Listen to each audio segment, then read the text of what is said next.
Short Answers to Common Objections Against Religion by Father Louis de Segur.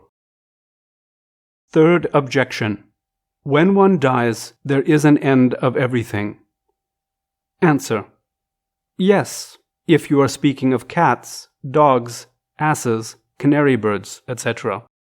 But you are very modest if you reckon yourself in the number. First, you are a man, my friend, and not a beast. It is strange that it should be necessary to tell you so.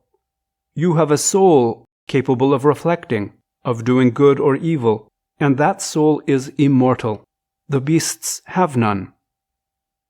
That which makes man is the soul, that is to say, that which thinks within us, that which causes us to recognize truth and to love good. This is what distinguishes us from beasts. This is why it is so great an insult to say to anyone, "You are a beast, you are an animal," etc. It is to refuse him his highest glory, that of being a man. To say then, "When I die, there will be an end of me," is to say, "I am a beast, a mere brute, an animal. And what an animal! I am not of so much value as my dog, for he runs faster, sleeps better, sees farther, has a more delicate sense of smell, etc., etc. Or as my cat, who sees in the dark, who has no trouble about her apparel, etc. In a word, I am a very inferior beast, the least gifted of animals." If you like that, say it, believe it if you can. But allow us to be a little more proud than you, and to proclaim loudly that we are men. 'Tis the least you can do.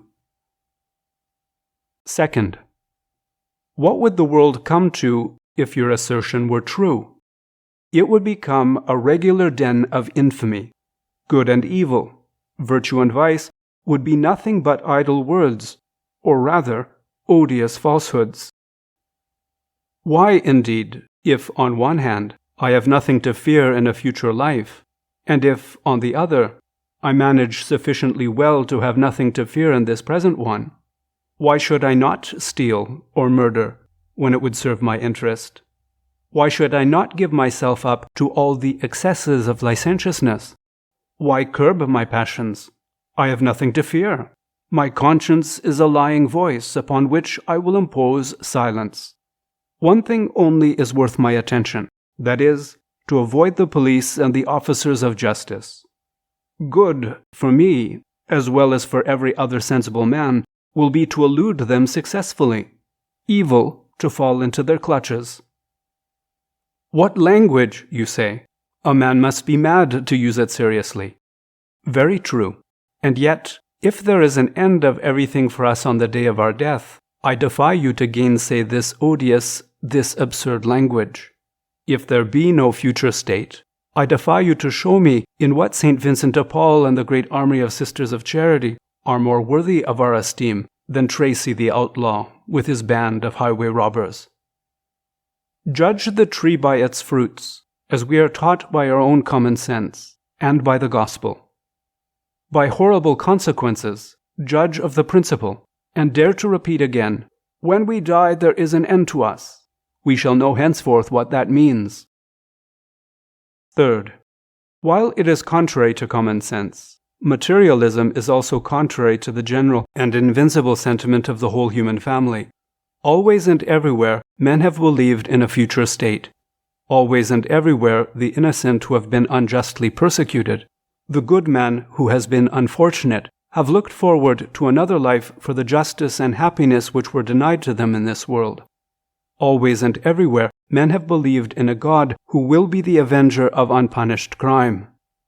In fine, always and everywhere, men have prayed for the dead, have hoped to find those whom they loved beyond the tomb and in a better world. "Why do you weep?" said the dying Bernardin de Saint-Pierre to his wife and children. "That which you lose in me will live always. It is but a momentary separation. Do not make it so painful. I feel that I am quitting only this earth, and not life."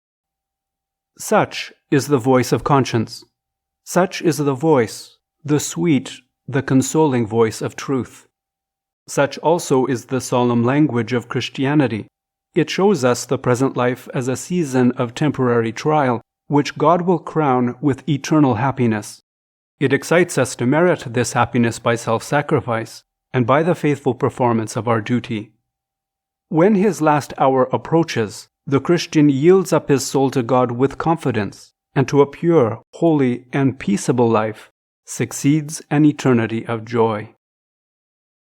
Far from us, then, far from our enlightened country, be this wretched materialism which would snatch from us such sublime hopes. Far from us those errors which degrade the heart, which destroy all that is good, all that is dear and worthy of respect in this world. Far from us be the doctrine which leaves to the suffering and weeping poor, to the innocent who are oppressed, nothing but despair for their inheritance. The human conscience rejects such a doctrine with scorn.